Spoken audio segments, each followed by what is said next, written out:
क्या माँ बाप चाहते होंगे? तो मानते ही नहीं। तो उसको एक उसका मित्र पकड़ के ले गया सत्संग में कि गुरु महाराज ये इस तरह की बुराइयों से ग्रसित है जिनको करने के बाद सीधा नरक में टिकट मिलता है। गुरु महाराज ने कहा छोड़ो बच्चे, इसे ऐसा क्यों करते हो? तुम अपनी आत्मा का हित चाह रहे, आत्मा का नुकसान चाह रहे, तुम्हारी आत्मा के तुम ही अंता बन जाओगे। बोला गुरुजी क्या करूं, लाचार हूं, मजबूर हूं, स्वभाव से आदत पड़ गई है मेरी। आदत पड़ जाती है। अब जैसे गुरुवार को तुम्हारी आदत पड़ गई कि यार सत्संग में जाना है, तो आदत से आ जाते आप। वो आदत छूट गई एक बार तो पता है सत्संग हो रहा है, फिर भी नहीं आओगे। तो ऐसी आदत पड़ जाती है। वो बनाइए ना चौपाई कि मंगल भवन मंगल हारी, शाम वही अब चलो कलारी। शराबियों के लिए शाम होते ही उनको कलारी याद आने लगती है कि शाम वही अब चलो कलारी। तो आदत से मजबूर है, बुरे काम करने की आदत डालनी उनने, अब बुरे काम कर रहे। तो बोला गुरुजी मैं छोड़ नहीं सकता हूँ। तो गुरुजी बोले इतना तो कर सकते हो कि मेरे सामने ना खाना, मेरे सामने नहीं पीना, मेरे सामने वैश्यालय नहीं जाना। गुरुजी आपके सामने नहीं जाऊंगा, आपके सामने नहीं पीऊंगा। मैं काहे को पीऊंगा आपके सामने? बोले वचन दे रहे हो? बोले कि हाँ वचन दे रहा हूं मैं कि जहां मेरे गुरुदेव होंगे वहां ना तो मैं पीऊंगा, ना खाऊंगा, ना बुरे काम करूंगा। उसने वचन दे दिया। अब वचन में फंस गया। अब शाम को जब कलारी गया तो गुरुजी तो अंतर्यामी थे वो। अब उसने शराब ली और बैठा पीने के लिए, बगल में गुरुजी बैठे, वो वहीं प्रकट हो गए। अरे बोले जी कहां से आ गए? बोले अब भगा वहां से छोड़ छाड़ के शराब। बोले मैंने वचन दिया है गुरुजी के सामने नहीं पीऊंगा है। अब मांस लेके वो मांस लेने गया,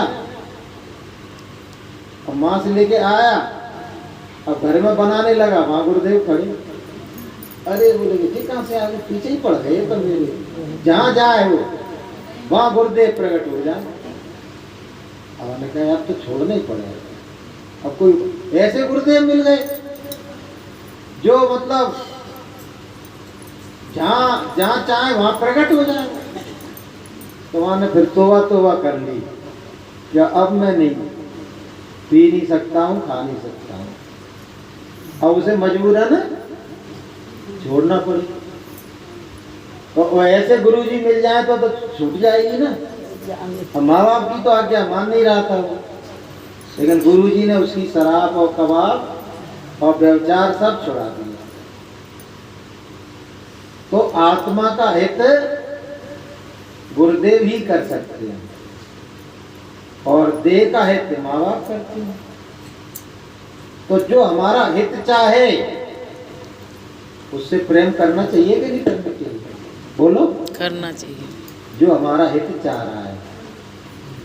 आजकल क्या चलन हो गया है, जो रामायण लिखा हुआ है कि बैर करते हर काहू सो, हित अनित चाहे ताहू सो। जो तुम्हारा हित चाह रहा है वो से बैर चल रहा है तुम्हारा, और जो तुम्हारा अहित चाह रहा है उससे तो बैर है ही है।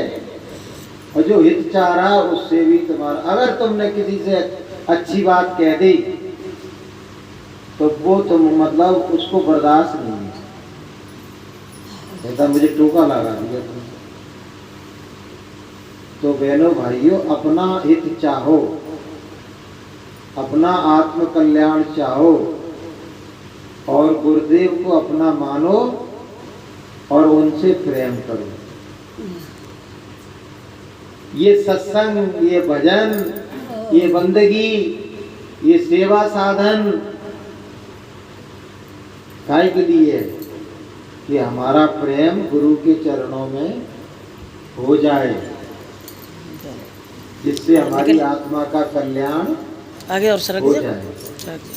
लेकिन मन का ऐसा स्वभाव है, बैठ कि दुनिया से प्रेम कर लेगा, लेकिन गुरुदेव से प्रेम नहीं करता है। सबसे प्रेम कर लेगा, लेकिन गुरुदेव से प्रेम नहीं करता है। जिस भगवान को देखा नहीं है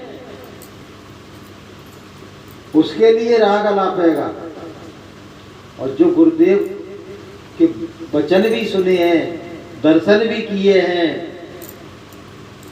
लेकिन उनसे प्रेम नहीं करता।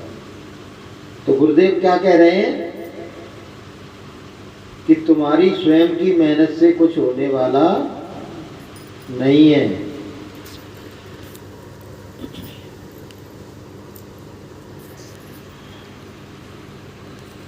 अब गुरु जी क्या कह रहे हैं कि गुरु से प्रेम नहीं है चावल के बराबर। गुरु के वचन है ये, गुरु से प्रेम नहीं है चावल के बराबर, और दुनिया से प्रेम है पहाड़ के बराबर। बताइए, दुनिया से प्रेम है पहाड़ के बराबर, तो बताओ तुम्हारा उद्धार कैसे होगा? एक चावल के दाने के बराबर गुरु से प्रेम नहीं है, और पहाड़ के बराबर संसार से प्रेम है, तो उद्धार कैसे होगा? हैं? ऐसे तो उद्धार होने वाला नहीं है। अब जिनसे तुम प्रेम कर रहे हो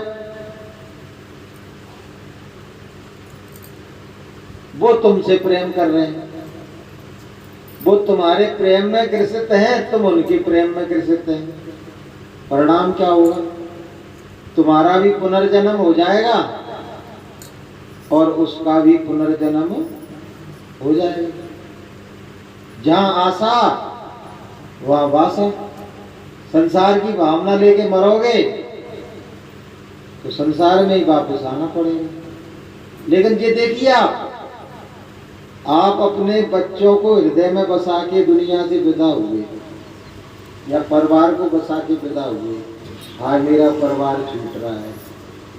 भगवान ने तुमको द्वारा संसार में भेज दिया, ना तो तुम्हारी वो शकल रही, ना वो रूप रहा, ना वो तुम्हारा गोद रहा, और उसी घर में भी पैदा कर दिया तो ना वो तुमको जान पा रहे हैं ना तुम उनको जान पा रहे हैं। तो क्या मतलब रहा? कोई मतलब रहा है? कोई मतलब रहा? एक कहानी है कि एक बार भगवान ने स्वांग रचा, विष्णु भगवान ने। तो अब नारद जी पहुंचे कि महाराज तो उदास नजर क्यों आ रहे हो? बोले, अरे नारद, मैंने इस स्वर्ग वैकुंठ को इतना सुंदर बनाया, इतना सुख साधनों से भरा, और संसार को इतना दुखों से भरा कि जिसका कोई हिसाब नहीं। लेकिन दुखों से भरे हुए संसार को छोड़ के इस सुख से भरे हुए वैकुंठ में कोई नहीं आना चाहता। संसार वही चाह रहा है, वही सब कुछ मिल जाए मुझे, स्वर्ग का सुख संसार में मिले मुझे। अरे महाराज, बोले क्या बात कह दी तुमने? तो मुझे आज्ञा तो दो। नारद जी कह रहे हैं, एक नहीं हजारों को लाके वैकुंठ में खड़ा कर दूंगा, हजारों को। तो बोल विष्णु भगवान बोले, नारद, 1000 की बात छोड़ दे, अगर तू एक को भी ले आएगा ना तो मुझे एक लगेगा कि एक तो आया, एक तो वैकुंठ आने को तैयार हुआ। अरे बोले, महाराज अभी गया और अभी मैं यहाँ भीड़ लगाए देता हूँ लोगों की। इतना सुख हो जहाँ, इतना वैभव हो जहाँ, इतना सुकून हो जहाँ, इतना आनंद हो जहाँ, वहां कौन आने को मना करेगा? अरे नहीं नारद, ये तेरा भ्रम है, तू जाके तो देख। कौन कौन हाँ कहता है?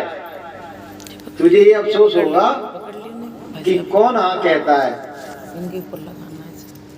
अब नारद जी गए साहब। बोले, कहां से ट्राई करें? बोले, बच्चों से ट्राई करो। बोले, बच्चों में मोह माया कम होती है, बच्चे हाल चले चलेंगे वैकुंठ में।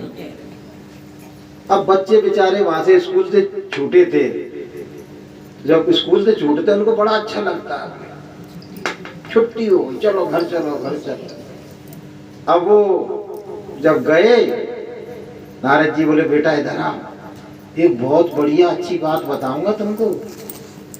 पहले तो वो सुनना ही नहीं चाह रहे थे, नारद जी हमको घर जाने दो, जल्दी है हमें। अरे नहीं बेटा सुनो, विष्णु भगवान ने बुलाया है, वहाँ बहुत सुख है, बहुत आनंद है, बहुत मस्ती है, तुम वहां चलो। बच्चे बोले नारद जी पागल हो गए हो, तुम यहीं से हमको वैकुंठ ले जाए गए हो, हमारे माँ बाप क्या कहेंगे, वो दुखी हो जाएंगे, वो रोने लगेंगे, और अभी हमने दुनिया देखी ही कहाँ है, अभी तो हम अपना जीवन बनाने के लिए विद्यालयों में पढ़ने आ रहे हैं, अभी तो जीवन बनेगा, फिर पढ़ेंगे लिखेंगे, बड़े होंगे, दुनिया को देखेंगे जानेंगे, तुम हमको ही काहे को ले जाने के लिए आ गए। बोले हम तो क्या, संसार का कोई बच्चा जाने को तैयार नहीं होगा। अरे नारद जी ने कहीं गलत जगह ट्राई कर लिया, बोले तो बच्चे नहीं जाएंगे, बोले ये दिन ने तो जीवन की शुरुआत ही की। अब वो जवानों के पास गए, बोले जो पढ़ लिख के रेडी हो गए थे, बोले सुनो भैया वैकुंठ में चलना है, भगवान ने बुलाया। बोले नारद जी जैसे तैसे पढ़ाई पूरी कर पाए हैं, हम सोच रहे हमारी नौकरी लग जाए तो हम अपना जीवन बसाएं, और तुम हमें समय से पहले ही मार के वैकुंठ में ले जाना चाह रहे, कैसे आदमी हो तुम। हमने तो सुना था नारद जी बहुत अच्छे हैं, नारद जी मारने की बात करते हैं। अरे यार गलत जगह ट्राई कर लिया। अब उनके पास चलो जिनके बच्चे बच्चे ने बड़े हो गए हो, शादी हो गई हो, दुनिया देख ली हो उनने। अब साहब उनके पास गए था, अधेड़ अवस्था वालों के पास, जैसे अधिकांश लोग बैठे हैं। उनने कहा, नारद जी ने कहा कि भैया ऐसी ऐसी बात है, भगवान बड़े दुखी है, तुम लोगों को बुलाना चाह रहे हैं, तुम में से एक को कोई चला चले तो उनका दुख दूर हो जाएगा। अब बोले कि देखो नारद जी हमारा हाल तो वो हाल हो रहा है जो गधे का होता है, हमने घर बसा लिया, आफत मोल ले ली, अब बच्चों को पढ़ाया लिखाया बड़ा किया है, हमारी बगिया थोड़ी हरी भरी हो रही है, अब हम तो सोच रहे हैं हम अपने बच्चों की शादी देख लें, उनकी नौकरी लग जाए, हैं तो कछु देख लें अपने बच्चों का हरा भरा, तब तो मरने की तैयारी करें, तब तो वैकुंठ चलें। वैकुंठ जाने का मतलब क्या समझ रहे हो नारद जी, वैकुंठ जाने का मतलब पहले यहाँ मरना, पहले यहाँ मरोगे तभी तो वैकुंठ जाओगे। बढ़िया पथ, जिससे पूछे वो मना करते हैं। तो क्या हुआ, बूढ़ों के पास गए, बूढ़न के पास, बूढ़न के तो और जड़ें गड़ी हुई हैं। वो तो कहे हमको भैया तुमको पता है नारद जी, जिसको जितना मूल प्यारा नहीं होता है उससे ज्यादा ब्याज प्यारा होता है। हम अपने नाती पंथियों ने छोड़कर कहीं नहीं जाएंगे, जबरदस्ती कोई मार कर ले जाए तो भले वो ले जाए, हम अपनी इच्छा से नहीं मरेंगे। तो बोले कि अपनी इच्छा से ही मरना पड़ेगा तब तुम्हें ले जाएंगे। भगवान ने कह दी है जो अपनी इच्छा से मर के आए उसको लेके आना, जबरदस्ती लेके नहीं आना, कोई जाने को तैयार नहीं हुआ। अब एक सेठ जी बैठे थे दुकान पे, कोई ग्राहक आया नहीं था, कपड़े की दुकान थी। नारद जी बोले इन पर ट्राई मारो, शायद ये तैयार हो जाए। अब सेठ जी ये टाइम पास करना था क्योंकि कोई ग्राहक नहीं था। अब जे पहुंच गए साहब, नारायण नारायण नारायण नारायण, आओ नारद जी आओ, बैठो बैठो, और बात बता। बोले बात तो पते की लाए भैया, भगवान बड़े दुखी है कि मृत्यु लोक से कोई स्वर्ग वैकुंठ में आना ही नहीं चाहता है। उसने कहा नारद जी देखो ऐसा है, थोड़ी मेरी कच्ची गृहस्थी है, थोड़ी सी पक्की हो जाए तो मैं चलूंगा, चाहे दुनिया में कोई जाए या ना जाए, मैं चलूंगा। अभी बैठ जाओ माता जी, फिर चढ़ा देंगे, बैठ जाओ, अब बैठ जाओ, हाँ बैठ जाओ। अब नारद जी ने कहा कम से कम दुनिया में एक आदमी तो मिला जिसने ये कही है कि मैं चलूंगा। अभी तक तो ना कहने वाले ही मिले थे। तो क्या हुआ, बोले कि कब आ जाऊं भैया, गृहस्थी कब पक्की हो जाएगी तुम्हारी? तो बस नारद जी 10-15 साल लगेंगे, 10-15 साल बाद आ जाना तुम, तो ही मैं रेडी मिलूंगा तुमको। बोले चले चलोगे? मैं तो कह के आया हूँ वहाँ कि अभी गया अभी लाया। अब एक आदमी मिला, वो कह रहा है वो 10-15 साल और रुक जा, फिर पक्की गृहस्थी हो जाएगी मेरी, तो ही चला चलूंगा। अब साहब नारद जी क्या करते? अब शर्म के मारे मुंह दिखाए नहीं भगवान है कि एक हुए नहीं ला पा रहे। अब बैठ के उन्होंने भजन किया 10-15 साल तक। बोले कि अब चलो, अब गृहस्थी पक गई होगी बाकी। अब फिर गए उसी सेठ के पास कि भैया अब तो पक गई तुम्हारी गृहस्थी, बच्चे बड़े हो गए, अब तो अपने हाथ पैरों पे खड़े हो गए, अब तुम चलो वैकुंठ हमारे साथ अपनी इच्छा से।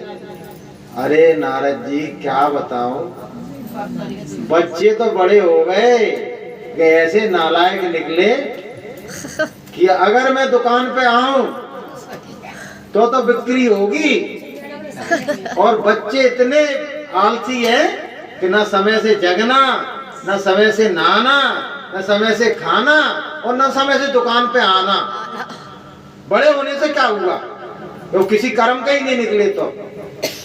तो नारद जी बोले तो भैया क्या बताओ, तुमने हाँ कही थी चलवेगी, मगर नारद जी 10-15 साल और रुक जाओ, जब इनकी शादी हो जाएगी और जब इनके ऊपर जिम्मेदारी बढ़ेगी तब तो जो आएंगे, तब तो काम करेंगे, तब मैं चला चलूंगा।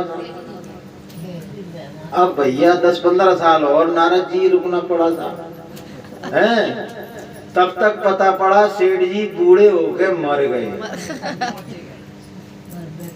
मर गए, लेकिन उनने जीते जी हाँ नहीं कही। अब नारद जी आए दुकान पे तो एक बच्चा बैठा उनका कि भैया यहाँ एक सेठ जी बैठते थे, वो कहाँ गए? कि महाराज वो तो ऊपर चले गए। चले गए? उनने तो कही थी कि मैं जाऊंगा। कि बोले वो जाएंगे कहाँ, उनकी समय पूरा हो गया, चलिए। अब क्या किया जाए? बोले छोड़ूंगा नहीं। नारद जी बोले एक ने हाँ कही थी और वो भी मर गया, मैं उसको छोड़ूंगा नहीं। अब उन्होंने योग दृष्टि से देखा तो उसी घर में बछड़ा बने बैठे, गाय के बछड़ा बन के आगे सेठ जी, क्योंकि जहां सा तहां सा उसी घर में बछड़ा बन के आ गया था।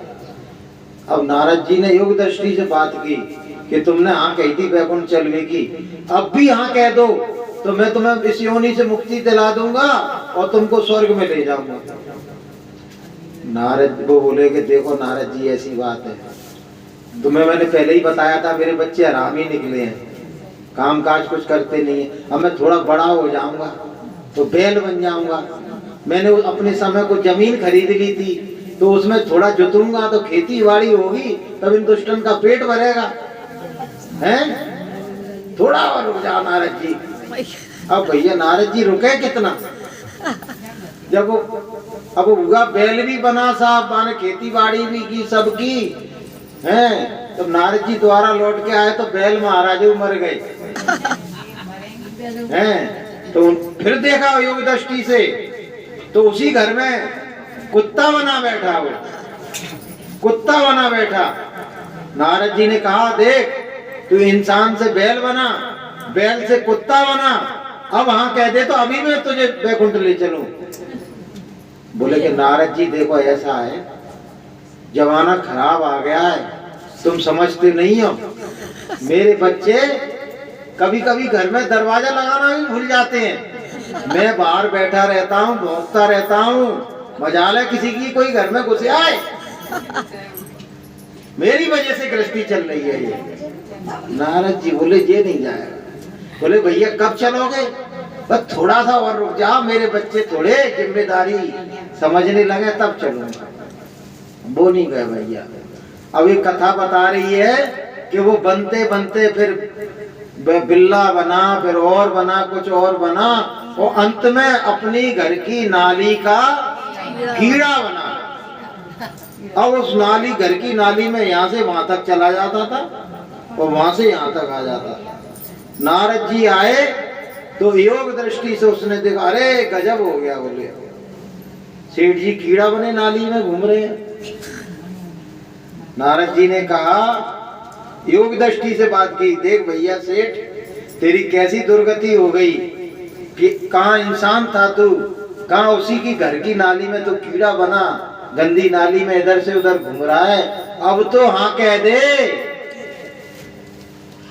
अब सेठ जी को गर्मी आ गई साहब। सेठ जी क्या बोले, बड़े ध्यान से सुनना, कि नारद जी अभी तक मैं हाँ हाँ कहता रहा, चलूंगा चलूंगा चलूंगा।